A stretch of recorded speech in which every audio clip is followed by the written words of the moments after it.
The following is a production of DallasCowboys.com and the Dallas Cowboys Football Club. How about them Cowboys? Yeah! Go Cowboys! This is Talkin Cowboys. Streaming live from the Dallas Cowboys World Headquarters at the Star in Frisco. Handoff, Elliott plowing to the goal line. Barry, sacked by Lawrence. Prescott keeps it, and he bangs it in for the touchdown. And now, your hosts, Isaiah Stanback, Patrick Walker, Rob Phillips, and Kyle Yeomans. It is a beautiful Thursday edition of Talkin Cowboys here from the SWBC studios at the Star in Frisco as we continue to preview the Dallas Cowboys and the Philadelphia Eagles. 5-0 Eagles, 4-1 Cowboys on Sunday Night Football. Today we go straight into the Cowboys offense versus that Philly defense. Can't Cooper Rush and company find a bit of rhythm. But first, Rob Phillips, Isaiah Stanback, Patrick No-C Walker, Chris Beam, I'm Kyle Yeomans. Gentlemen, how we doing? Fantastic. Lovely. Lovely as always. Feels like it's the calm before the storm, you know? What do you mean? Just, there's a big game coming up. It feels like, we were hyped and now we're getting into it. We have all the information, we're digesting it, and now we're just waiting for it to, the game plan to Hence show. the hot tea and the vest. Yeah, man, just ready to roll. You're dressed and ready for game day. He is. I'm ready. Yeah. I'm ready. Pinky up. Pinky is up. Pinky up. Pinky's always up with Been Isaiah. working out, you know what I'm saying? This we're feeling good, man. Good. Feeling good. Fantastic. Well, that's what football is sometimes. It's a waiting game because it's not like baseball where if you have a big game, you usually have two or three put together. Or if you're basketball, you might have a big game where it's a crosstown rival or it's a divisional rival or something of the sort. And then you turn around and after you play that game, you've got 2 days left. And then you play again. Yep. So football, it's a bit of a waiting game. How much of a mental test is that for guys like this who maybe haven't played in a divisional game like this in their career?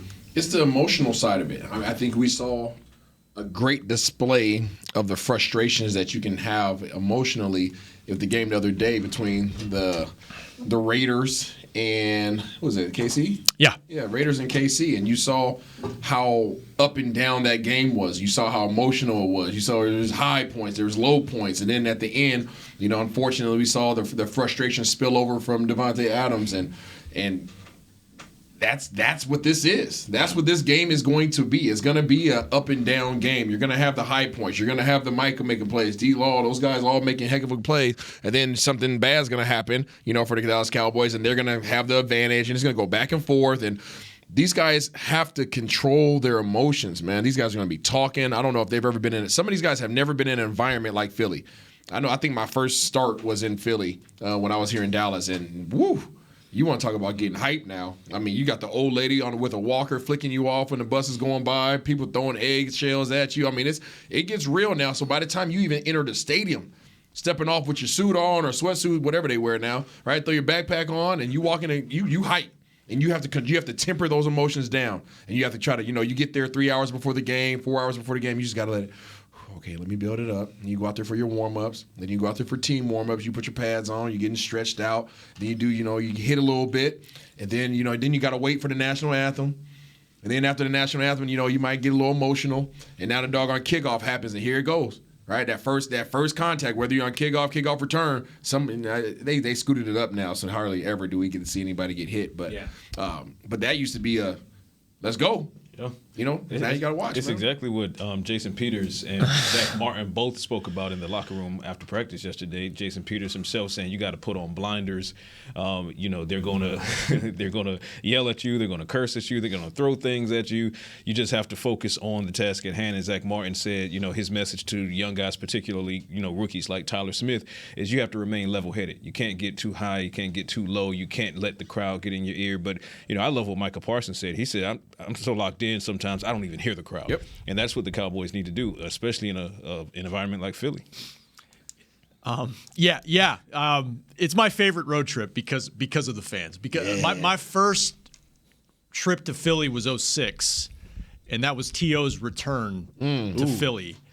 And I think our bus got egged. Oh, yeah. I forget. 1 year it did. I think it was 2006. They were trying to serve you some breakfast. They were scrambled on the side. Yeah. Are you going to get egged this year, do you think? probably not. I mean, there's not. That was a special kind of hate, and you know it's a special environment when Jason Peters, who No C just mentioned, he's coming back to Philly, and he's beloved up there. He loves it up there, and his description of the fans is lovingly, they're idiots. You know, because he put a word in front of that. I know it's a family show. He did expletive idiots, and he said in a loving way. Yeah, polite. Yeah, and that's the environment. And the other thing too is, you know, it's a young team, and everybody's gassing up the defense right now, and rightfully so. Yeah. They've got to temper that and not listen to all that stuff because it can turn quickly. Like Kyle, like you said, like it's week to week, and there is momentum in the NFL. But every week is a different entity. And I think it helps that they're playing an undefeated team that can absolutely bring it. So I don't expect a letdown, but it's going to be a hell of a challenge. Can't wait. There is such thing as being overhyped, right? Oh yes. I mean, because you can be overlooking a team, and you could be excited about a game, and you could have those nerves from a negative standpoint, but you can be too hype. Yeah, it at the drains same you. time. It drains you. I remember my coach back in college used to, and I learned it obviously going into the NFL, used to have to tone me down like, hey, chill out. I used to be the cat, you know, listening to my dog on my mixes and my hell, you know, with my headphones on, and then I get out on the field and I'm headbutting cats and running around, and by the time the game comes, I'm like, I can see that. I'm tired. So I can just visualize that. So my coach used to tell me, hey, like, just chill out. And, you know, even after you make a big play, you want to be hyped. Like, you got to, okay, that was one play. That was one play. Let's go to the next play because something bad can happen next, right? So don't get too high. Don't get too low. Appreciate the row. You know, appreciate the trip, the journey, but you got to keep putting it together because you know when you're playing a team, both teams, when you're looking across the way and you know that team is capable of making a big play on defense and then turning around and making big plays on offense, you have to temper your emotions and temper your hypeness because you know as hype as you might get, you be sitting up there, yeah. And the next thing you know, the camera will show you like, you know what I'm saying? You don't just remain calm. And it's hard. It is freaking hard. And that's why you see teams, I mean, think about doggone Atlanta. You know, some years back when they lost to New England in the Super Bowl, they got too hyped. They got too hyped. These guys started thinking about what the ring was going to look like. So, I mean, and Dan Quinn knows that, right? Obviously.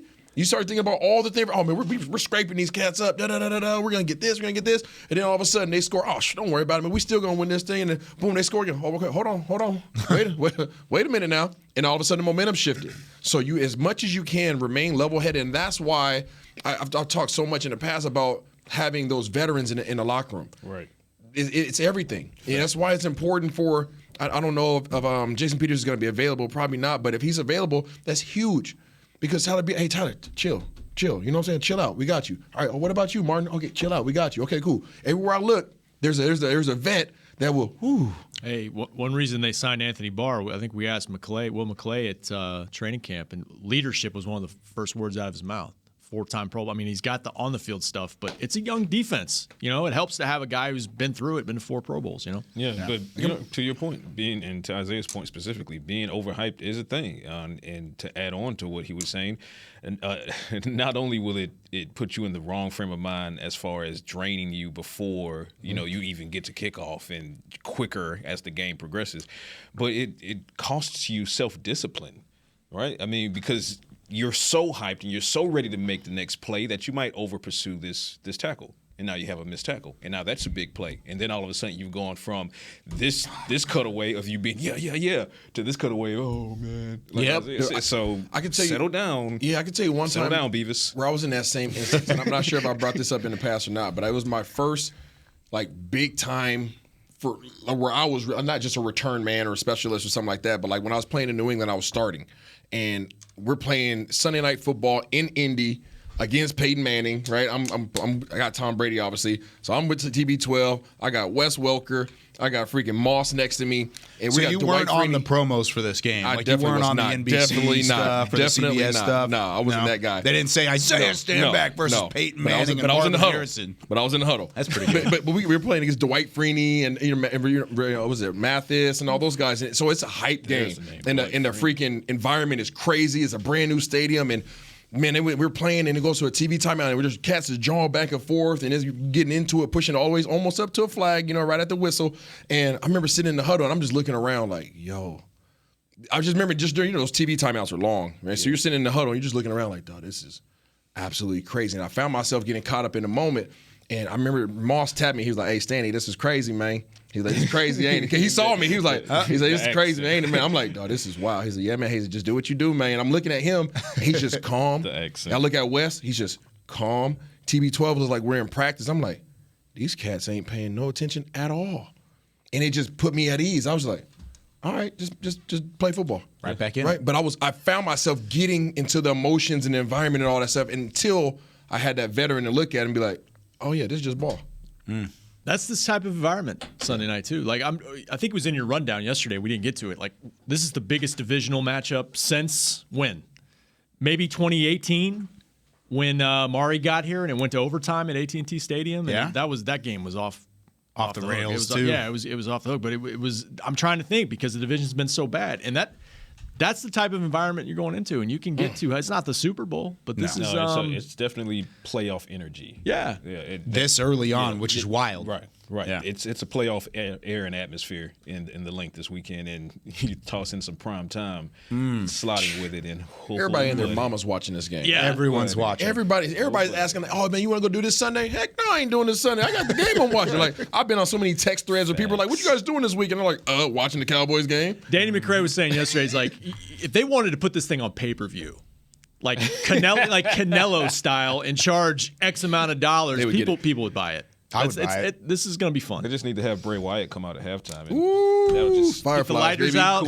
Fireflies. Yeah. Fireflies. It is the fourth time since the divisional realignment in 2002 that three teams in the same division have started 4-1 or better. So you've got Philly, New York, and Dallas, which adds to this. I mean, the fact that New York's hot on your heels or tied with you at the moment, that adds to the importance of this matchup because if Dallas wins and then if New York wins, everybody's tied at the top. And now, of course, Dallas would technically be the tiebreaker.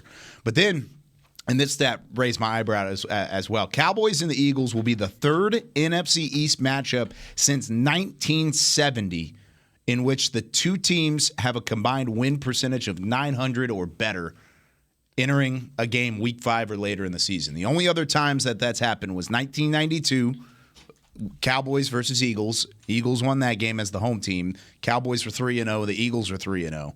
In week 5, and then in week 6 of 1976, the Cowboys were 5-0, and the Cardinals were 4-1. Those are the only other two instances in which NFC East teams have had a 90-plus win percentage combined in a game after week 5, ever. So that shows just how big of a matchup it is, You went even real from a far back talking about the Cardinals in the East. For those that don't know, Yeah, they were in the East. That's not a typo. That is going way back. And 92 is the golden age of the NFC East, man. That was when not only when every team was good, but every team but Arizona had like a legit shot to win the Super Bowl for about a 5-6 year stretch. Yeah. So, that's big. It's crazy. But, all right, we're a little bit late on this, but news and notes, Rob. Anything come out of practice yesterday? They're back on the field in pads today. Yeah, I mean, Mike McCarthy, we all know by now, Mike McCarthy said Cooper Rush preparing to start this game. That's not a surprise to anybody, but Dak did do some throwing yesterday for the first time, I believe, real actual trying to put some zip and test it out since September 12th. A full month before he did that since the thumb surgery. And he said after practice, just kind of going by and reporters asking him, he said it went well. He's hoping to do a little bit more today. Guys said that it looked good. There was some zip on it. I mean, they're going to spoon feed this thing. It's not going to be all 100% the first day, but that's progress. So we'll see how it goes. And but Cooper Rush set to start. And the other big of note that Micah Parsons did not practice, but he's not concerned in any way that he's going to miss this game on Sunday night. He listened to No C.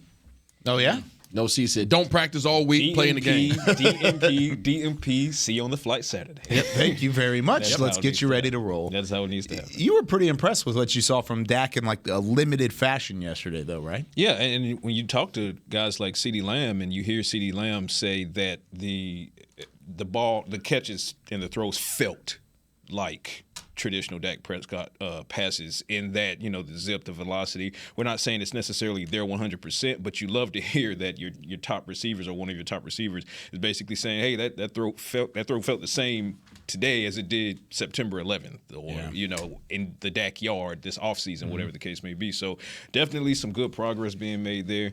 But like Rob said, no surprise that Cooper Rush looks like he's going to be up in the starter for Philadelphia, which puts Dak Prescott right where Isaiah wants him, on a beeline to the Detroit Lions game the week after. But more important things to handle up first, which is the Philadelphia Eagles. Huge test for Cooper Rush, even bigger than the huge test of the Los Angeles Rams, because that defense was top 5. This defense is arguably top 2 or top 3. Yeah. So.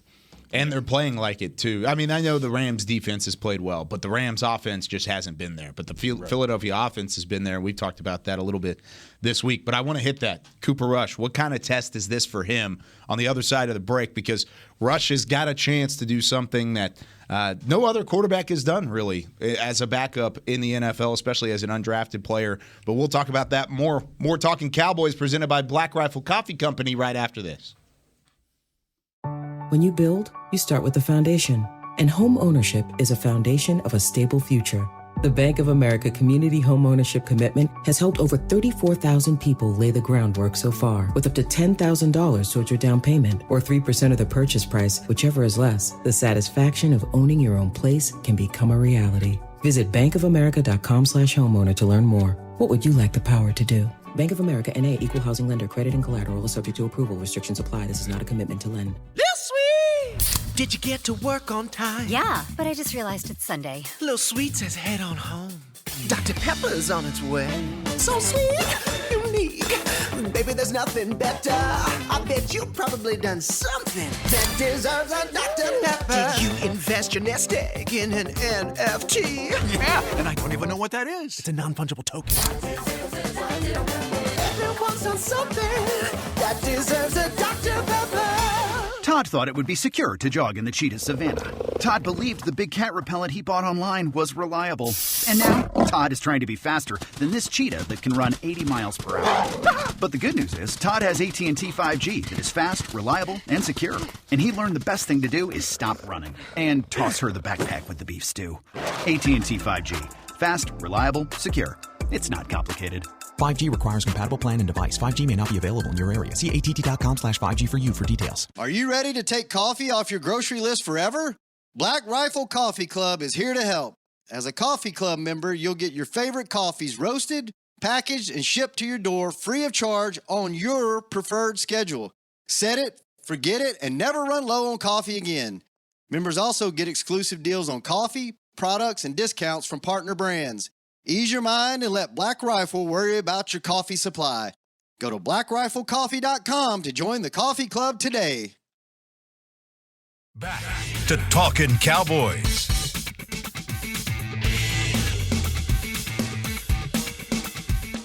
NFL Plus is here, which means no matter where you are, this is how you football. Get live, local, and primetime regular season and postseason games on your phone or your tablet with game replays and a whole lot more. Go to plus.nfl.com and start your free trial of NFL Plus today. I went back on NFL Plus a couple days ago, watched some film. That's how I watch my film. Same. Yeah, a little All-22. That's my All-22. Pop on there, make it work. But, yeah. We've got a little bit of a matchup to talk about off of that All-22. We've done this the last couple weeks, but I like to see where it changes week to week. Yeah. What's your confidence meter in this offense right now, Isaiah? Going up against this Philadelphia defense, 1 to 10. Or percentages, whatever you want to do. We've done it both ways. 5-5. Okay, so just a little bit above average. A little bit above average. Yes. Patrick. 10 for 16, 102. Now you're going up against this 4 out of 10. Ooh! And 3 I didn't of that. expect that out of you. I'm proud of you. 3 of that 4 is the run game. So wow. Yeah. I'll go a little higher. I'll go 6. Okay. I say that thinking this could be the game where you look back and say, man, they could have used Dak in this game. But and that's not minimizing what Cooper Rush has done. He's done a hell of a job. But I put a little bit higher because they've been able to run the football pretty well. And the Eagles, if there's one thing defensively they've struggled with, I think they're allowing about 5 yards a pop. So there's a chance that they can use the formula that they want. I'm saying, Lloyd Christmas, that there is a chance. But it's not ideal, and it's not an ideal environment to go in, as Isaiah said. Where are they strongest on the defensive side? Is it the front seven, or is it even all the way throughout? It's pretty I'm going even. I mean, it's spread pretty nicely on there. But gun to my head, I'd say front seven. That front seven's just nasty. It's nasty. I think they're pretty well dispersed, and that's what's dangerous about them. And I think this is a bend but don't break. And people should be very confident about the Dallas Cowboys defense. I mean, they're playing lights out. I mean, these guys have guys. I can't remember how many guys they have in the top in terms of pressures. I think like 5 guys with 11 or more pressure, something crazy like that. I'll get there. Give me a second. It's on there somewhere. But these guys, their front seven is getting there too. And people aren't putting, I don't think put enough respect on it in terms of the guys that they have up front. We're talking about, Big Baby Davis. We're talking about Fletcher Cox. We're talking about Hargrave. And there's a Hassan Reddick who just happens to be putting a lot of pressure on guys, too. I think he's had about 17 QB pressures this year. He's been doing this since Arizona. Man. Yeah, he's a dude, right? So, I mean, you got Micah Parsons who's gotten back to, I think, 24. He's leading the league. Hassan Reddick's at 17. So he's a terror, too. Now, he's not a Micah in that regard, but these guys collectively have a solid defensive line. Not as aggressive as Dallas' defensive line, but I would say pretty doggone effective in terms of not allowing much running and not allowing much passing. You can't sit back there and just hold the ball against these guys. You can't feel that confident about it, but you also can't just run the ball up there like you're just going to own the line like you did last week. Right. I think for the Cowboys, it's another week where the formula has to be, though, running the ball because to Rob's point, that is one of the more obvious weaknesses of that defense. But you're also going to need to utilize that run game to tire them out because while their front seven is arguably up there as far as the starters to the personnel that the Cowboys have, they don't have the depth that the Cowboys have as far as being able to throw waves and waves at you. So that run game for the Cowboys is kind of like what Ezekiel Elliott said yesterday. You run and you run and you run until it breaks. And I think that's going to kind of have to be the formula. And that's why of my 4, and the reason I say 4 is because, again, we're talking about and kudos to Cooper Rush, obviously, for helping the Cowboys win these games as far as not losing it for his defense and his special teams. But again, 10 for 16, 102 last week. And this is a Cowboys offense that I believe has scored a combined 93 points. That's bottom 5 in the league. That's only better than teams like the Commanders and the Rams offense that you just beat last week. And, of course, the Cowboys contributed to that for the Rams. But fact is, you're not lighting up any scoreboards whatsoever. So you're going to have to be methodical in how you play this defensive team and this defensive front. And that's going to have to be attacking the soft spot in the pork chop. And that's the middle of it. So keep going. And you might only get 2 yards here on this run, 3 yards here on this run. Just keep at it because they don't have the depth. So by the time the third quarter comes around, you'll start to see that 2-yard gain become a 3.5-yard gain. Yeah. Fourth quarter, that 3.5-yard gain becomes a 7-yard gain, and so forth and so on. Well, I think there's an opportunity there because you look at Philadelphia defensively, they're 10th in the league in terms of total rushing yards allowed. So they're only allowing 105 rushing yards per game. However, they've been playing ahead quite a bit, so teams haven't had to run the football. Right. Whenever they have, they've been giving up 5 yards per pop. They're 25th in the league at just under 5 yards per carry allowed on the defensive side. So, Rob, when you put those two things together and you kind of keep it in the context of who they've played and what that game has looked like, teams have had success running the ball, but they've had to abandon the run at the same time. Dallas, if they stick with it, may actually be able to have that success with Zeke and Pollard and that 1-2 punch. Yeah, but you could flip it around and say it's also a small sample size. That's true. Kind of, and they really don't. It is. I agree that the front seven is, and really the front 4 is such the strength for them because if you go back and you watch like the Washington game, the pressure on Carson Wentz came from absolutely everywhere.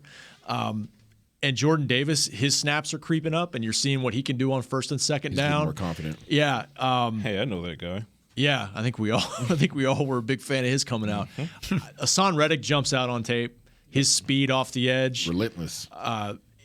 They also added Kazir White in the offseason. Speed. And that's why I say having Dak would be great because you could see it with Kyler Murray trying to escape pressure. Yep. They were closing in on him fast. Yep. Now, he did have 4 carries for 42 yards in the game. Arizona rushed for 124 yards last week. But, again, it's can you sustain that over 60 minutes, and can you do enough to counterattack their offense? And so, again, we'll see if the Cowboys defense can have the type of performance they've had for 5 straight weeks, really. The stat that you were talking about, Isaiah, by the way, the Eagles and the Cowboys are the only NFL teams at the moment to have 5 players with 10 or more quarterback pressures through week 5. There is a fun stat to kind of add on top of that, though, because Dallas has 2 guys tied with the top 4. Like Micah Parsons is number 2, only behind Nick Bosa, and DeMarcus Lawrence is tied for 4th with 22 total pressures this season. The next guy up, the leading pressure leader for the Eagles, Hassan Reddick with 17, and then Josh Sweat has 13. So even though they've had a good number of guys, much like the Cowboys, of rotating in and having those pressures, still doesn't necessarily stand up to what the Dallas defense and nobody has, right? And I don't think anybody will as long as they continue to play like they're playing. But the problem is what you brought up earlier, Kyle, is that Philadelphia's offense has been substantially more successful than Dallas. Have been. So the biggest fear that I have for the Dallas Cowboys is getting behind. Because if you get behind, I don't care, 1 touchdown, 1 field goal. If you get behind, they may have to abandon it because you have to think about it, turn around. As good as our defense is, these guys are probably still going to score points. They're probably still going to score points. They're going to find a way to score points, okay? That's what has been shown. Now, they have to do it against the Dallas Cowboys defense, which we all know is absolutely madmen right now, okay? But the truth of the matter is there's a good probability that they're going to at least come away with 3 on a good percentage of their drives, okay? Let's just go ahead and factor it. Say it was 3. If Dallas gets behind, now all of a sudden you're going against a defense that is damn near as capable as yours. Because you look at Dallas has pressured a ton, right? Forced a lot of quarterbacks to get the rid of the ball really quickly. They have, 47 pressures or 47 quarterback hits this year? Yep. The Eagles only have 32 quarterback hits, but Dallas has 20 sacks. Philadelphia has 17 sacks. To get home. So they're getting home, and they're getting home from different guys. So even though Dallas is getting back there and they're creating mayhem, in terms of getting the quarterback down to the ground, they're dang near neck and neck. So people need to put some respect on that when you look at it from the perspective of if Dallas is put in a position where their back's against the wall, they now have to rely on Cooper Rush to throw them out of it. He hasn't been in that position all year, and this is not the defense that you want to be in that position against. And if you're in that position, and even if you're not in that position, what needs to happen is the passing game needs to improve over last week in regards to spreading the ball around. Mm-hmm. These tight ends for the Cowboys are going to have to get involved as a sort of pressure release valve for this run game and for some of these outside receivers. The problem, though, the concern, though, is Dalton Schultz re-aggravates the PCL last week. Now, I love that Jay Ferguson was a full practice participant on yesterday. That's potentially huge. They signed Seth Green to the practice squad because Sean McEwen is dealing with some injuries on the 17-man unit. But Peyton Hendershot is completely healthy, and it looks like Jake Ferguson is as close to healthy, if not completely healthy now. So with Dalty kind of ailing, my eyes are on Jake Ferguson and Peyton Hendershot. They have to be able to impact this game for the Cowboys to kind of keep that defensive front 7 on their heels as opposed to being able to pin both of their ears back and going after Cooper Rush. I have a question for all you guys. If Dallas has to play from behind, right, for any given reason, if they have to play from behind, how confident are you in Cooper Rush and Kellen Moore's abilities to throw Dallas back into the game, knowing that Philadelphia is 4th in the league in sacks and number 1 in the league in takeaways? I'm not as confident. That's why I think this would be a wonderful game to have Dak Prescott back, because I think there's just more opportunity for him. There's more talent level for Dak to do it. That's obvious. And all it takes is a couple chunk plays to help you out. Yeah, like you go back to look at the Rams last week. Like, they couldn't get anything going, but 2 big plays down the field, Kupp 75 yards, and then the overtime. Atwell for 54. Yeah. That got him back in the game. That's all you really need if you have a defense like this. You just get a couple of those plays, and Nosee's right. I don't know. It was some stat. Was how long has it been since the Cowboys did not have a completion to a back or a tight end in a game? Yeah. They got to spread it around, and you have to. I feel like I'm talking out of both sides of my mouth when I say, "Oh, they got to run it. They got to run it. They got to run." Oh, but they need the chunk plays. Mike McCarthy talks about it all the time. You can be ball control and you can play to your defense, but if you don't hit the big play every now and then, you're probably not going to score a lot of points because you can't rely all the time on these 15-play drives. I don't think you're talking out of both sides of your mouth. I think those two things marry well because if you're running the ball and you commit to running the ball, play action helps you set up for those chunk plays. One hand washes the other. Once you get that chunk play that was set up by the play action, that was set up by successfully running the ball, guess what? It stretches the field and it allows you to run the ball more effectively. So there you go. What part of their defense would you guys say is their weak spot? Linebackers. Okay. Yeah, Probably. I'd say that, which tight ends are going to have to be involved in this game. So if if your tight ends are banged up and you still have to protect Cooper Rush, so you're probably keeping your tight ends in. How do you then take the linebackers out of it? Well, screens, bubbles, things that drag them. Big game for Peyton Hendershot. That's what things that drag them to the sideline and take them out of the run lanes and things like that. So those types of plays. So now you're talking about Tony Pollard out there on the edge on bubbles, and let's hopefully get some targets to Kevontae Turpin in some capacity in this matchup. He's been underutilized. Yeah, so that's something that's not been a thing to this point, and it would be fantastic if that became a thing in a game of this magnitude. What do you think? How do you get them out of the game? Outside, go on the edge, get your wide receivers involved, and just kind of keep it away from them? I just think your short game, your three-step game. Yeah. I think, Cooper Rush, Noah Brown, CD, winning on those three steps. And then obviously you would like to get the chunk plays, but be okay working your way down the field. That's where I really want Dallas's offense to get to the point where they are okay having these long, sustained drives. When you can do that, you instill a sense of confidence into all the personnel on your offense to know that, hey, we don't have to have these big plays. Right, we don't have to have the big chunk play in order to walk away with 6 points. We can walk down the field. That's what you see with some of these. That's when New England used to be really good at that, right? Peyton Manning used to be really good at that. You don't need the big boy play. If we have it, awesome. But we are okay handing this thing off. Three, three-step drop, slant. Yeah, three-step drop, quick out, right? We're going to keep putting you in 2nd and 5, 2nd and 4, and we're just going to keep working this thing down the field. And eventually, you're hoping that the defensive coordinator says, man, screw this. We ain't about to walk back the whole time. It's like kind of been getting the ring cut off. Like you just keep getting back down, and eventually you're in the corner, and that's what happens when you keep working your way down the field. Now the back is against the wall in the red zone, and now all of a sudden you finish it off. You have to put the punctuation mark on it, right? And that's where Dallas hasn't gotten to. They haven't worked their way down the field because you only had 2 attempts in the red zone last week. Yeah, I agree with that in terms of don't fall in love with the big play and get away from your formula that's been working. I agree with that.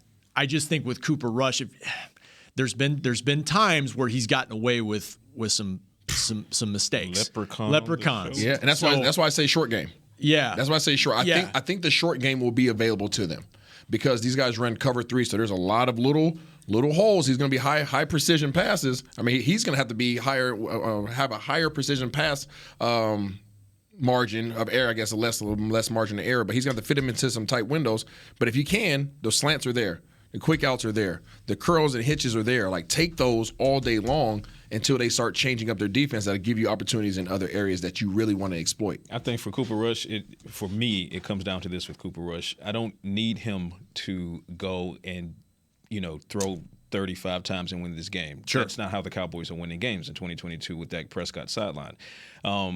To answer your question, Kyle, if the game is close in the fourth quarter, I'm now 100% confident in Cooper Rush's 5%.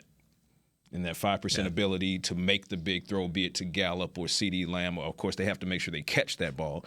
But I'm 100% confident that if the game is close, he can make that throw when it matters most. So that's how I feel about Cooper Rush. But prior to the fourth quarter, do not ask much of him. Continue to let him be a game manager. And like Isaiah said, he cannot afford errors because eventually luck runs out. Yep. So that leprechaun is going to take a nap sooner or later. It's like playing Beamer in cornhole. Beamer's going to keep going for the hole. Yep. And I'm just going to keep landing it on the board. I'm just going to keep adding up the points. Yeah, you don't need points. You don't need a 3 every time, Steph. Beamer. Like that kind of thing. But then Beam just sinks all 4 and it's done. Layups matter. Layups matter. Free throws not in matter. cornhole. Free throws are critical. All right, let's take our break because I love this conversation. I kind of want to continue it because the Dallas offense hasn't had to have Cooper Rush play from behind. And that's a credit to the defense and what they've done offensively earlier in the game. We just haven't seen it yet. So whether or not it's available for him, whether or not he can take that next step, just hasn't been seen yet. But when we come back, I want to talk about how much each of these defenses are going to pass rush and blitz, and should they blitz Cooper Rush? When we come back with more Talking Cowboys. Todd thought it would be secure to jog in the cheetah savanna. Todd believed the big cat repellent he bought online was reliable. And now, Todd is trying to be faster than this cheetah that can run 80 miles per hour. But the good news is, Todd has AT&T 5G that is fast, reliable, and secure. And he learned the best thing to do is stop running and toss her the backpack with the beef stew. AT&T 5G. Fast, reliable, secure. It's not complicated. 5G requires compatible plan and device. 5G may not be available in your area. See att.com/5G for you for details. Black Rifle Coffee Company serves premium coffee to people who love America. When you drink Black Rifle coffee, you are directly supporting veterans, law enforcement, and first responders in your community. Black Rifle's expert roasters love coffee almost as much as Texas loves football, so it makes sense that America's Coffee partnered with America's team. Go online at blackriflecoffee.com and fuel up with the official coffee of the Dallas Cowboys. That's blackriflecoffee.com to fuel up today. This sweet! Did you get to work on time? Yeah, but I just realized it's Sunday. Little Sweet says head on home. Dr. Pepper's on its way. So sweet, unique. Baby, there's nothing better. I bet you've probably done something that deserves a Dr. Pepper. Did you invest your nest egg in an NFT? Yeah, and I don't even know what that is. It's a non-fungible token. Everyone's done something that deserves a Dr. Pepper. Want to use what the pros use? How about the official men's skincare brand of the Dallas Cowboys, Jack Black? Right now, you can get the Jack Black Starter, a curated collection of Cowboys locker room favorites for just $10 with free shipping. The starter includes 4 Jack Black skincare favorites, plus a full-sized intense therapy lip balm. Go to getjackblack.com/cowboys and use the code word TEAMJB. That's getjackblack.com/cowboys. The Jack Black Starter, $10, free shipping. Back to Talkin' Cowboys.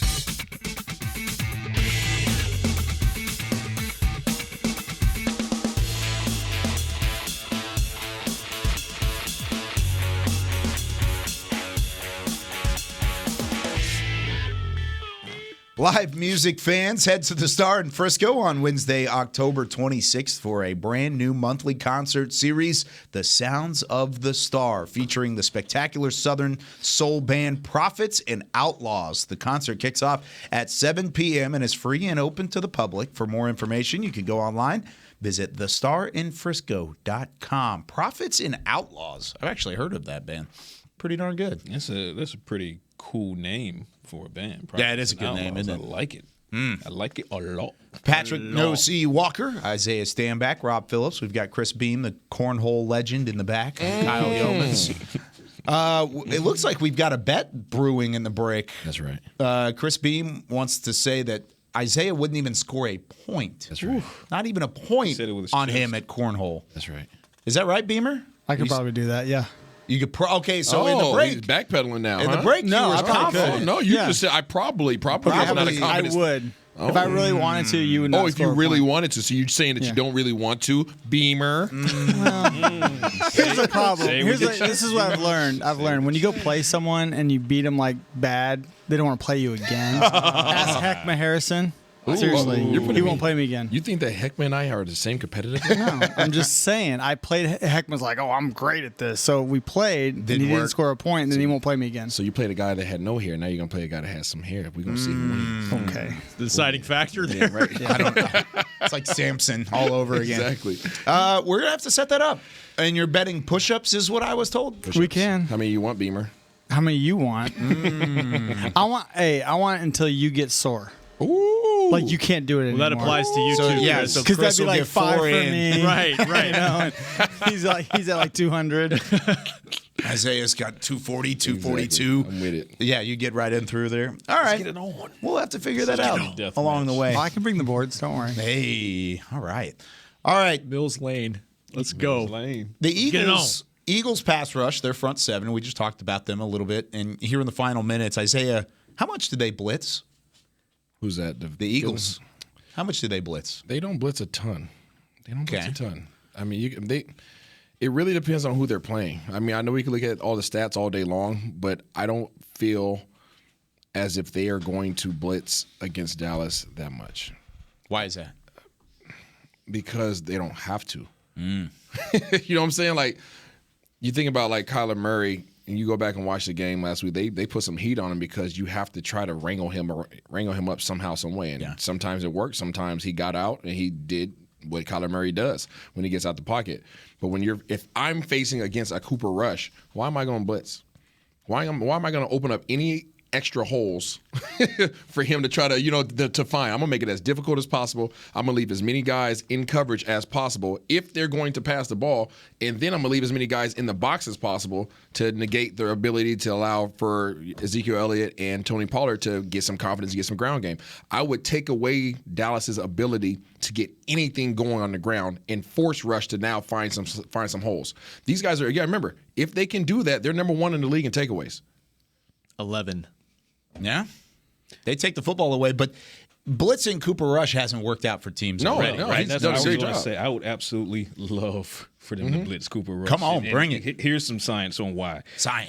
Cooper Rush's splits. His completion percentage when blitzed is 71.8% as compared to 55.7% when he's not blitzed. Passing yards per attempt rise from 5.9 when he's not blitzed to 9.5, literally inverts when he's blitzed. 3 of his 4 touchdowns this season have come when he was being blitzed. Passer rating balloons from 77.3 to 127.3 when you blitz him. Philadelphia, Nick Sirianni, if you're listening, by all means, please blitz the Ginger Warrior, and you will pay the penalty. That's the nickname? What's the guy's name from Game of Thrones? Is it Milk's Bank? What's the name? Giants Bank. Is that what it is? No, I can't. I'm thinking of a different name. I got to know. You're going to have to figure this out. We can go with Ginger Warrior for now. Okay. I'll take Ginger Warrior. G-Dub. It's good. Yeah. G-Dub. Yeah, so please, by all means, Philadelphia, blitz him and find out what happens. He's been the most effective quarterback in the NFL against the blitz this year. Giants Bank. Isn't that wild to think about? Yeah, and that's good. That speaks to the protection. Yeah. It speaks to his comfort level in the offense and knowing where his hots are and where he needs to go with the ball. And that's what you like about Cooper Rush is he's gotten away with some things, but he also usually goes where the ball needs to go. And the other thing too that's encouraging about if they get behind, when they've been behind, he has delivered. You think about 10-9 Rams right down the field, winning drive against the Cincinnati.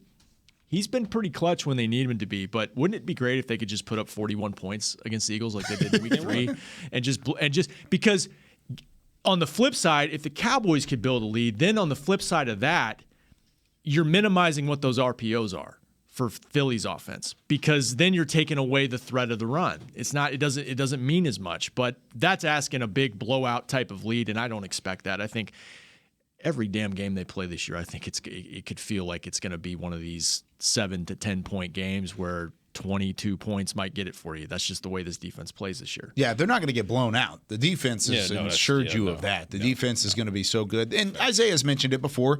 That chariot could turn back into a pumpkin itself at some point, and at least for a week, and the defense turns around and doesn't play well. That could happen. No, don't do it. No, but the name it could happen. Bank, by the way, it was Giants Bank. It was. You got it right. Which is so apropos considering he went to MetLife and did what he did. Yeah, Giants Bank. But with that being said, Cooper Rush not playing ahead is a problem.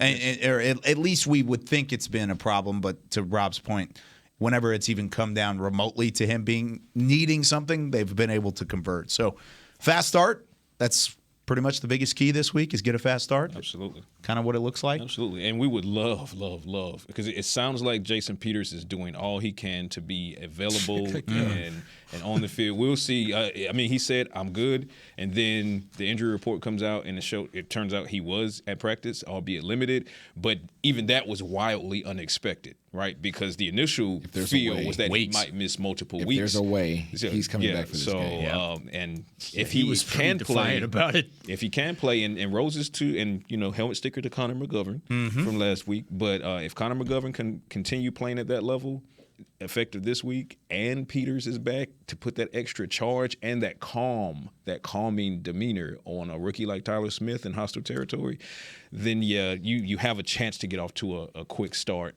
But you make sure you stick to your run here because you got to tenderize that meat. I think Clarence Hill asked, "Are you good with your health?" And he was like, "You saw me at practice, didn't you?" Oh yeah, he was I'm snarky with it. I'm good. Yeah, that's what he said. Really. Cooper Rush, 31 attempts has been his season high so far. That's fine. And don't get to 40. It doesn't have to be 16, but it can't be 40. How many pass attempts do you foresee him having? Spread it around. 25. I got 32. I got over 30. That was quite literally my 30. number. 25. Yeah. Okay. 25. I got 32 or more. 25 is perfect. 25, and I feel great. Yeah. Lots to talk about this week, and we're going to talk about it a little bit more tomorrow. Say it with your chest Friday. Your Georgia boy versus Connor McGovern. That's what I said. I'm A familiar little Jordan with that Davis action. Connor McGovern. Going back to what I said a moment ago, Connor McGovern, need you to be on your game again this week. We should have went to him for what are we doing? For a statement on that one. All I can tell you. Who wins that friend, matchup? All I can tell you, my friend. Connor McGovern has the ability to win it, but the lean is on Jordan until Connor. I would say this. Connor has more experience, so I'll call it a stalemate based on raw talent from Jordan and skill set and just physical stature. Okay. McGovern has at least some kind of veteran wow. Plus, he's learning from Zach Martin. And where did Connor McGovern go? Penn State. So Penn State etches out Georgia. Yeah, and for those that know it edged out Pitt last week a couple times. I just wanted to hear him say that Penn State edges out Georgia. I'm not going to say it because for those that know the history between those two schools, they took a natty from us. Yep, there's some history. I just wanted to get it out of there. Still love you. Oh, especially plenty more to come. Still love you. Here on Talkin Cowboys tomorrow. Special thanks to our friend on Black Rifle Coffee Company. Go check them out at blackriflecoffee.com. We've got plenty more to come. Say it with your chest Friday. We'll take your calls. You can be a part of our Pick'em segment, 888-855-2297, and we'll give our matchups of the week. For Chris Beam, Rob Phillips, Isaiah Stanback, Patrick No Seawalker, I'm Kyle Yoma saying so long. We'll see you tomorrow on Talkin Cowboys. Bring it, Beamer. This has been a production of DallasCowboys.com and the Dallas Cowboys Football Club. How about this, Cowboys? Yeah!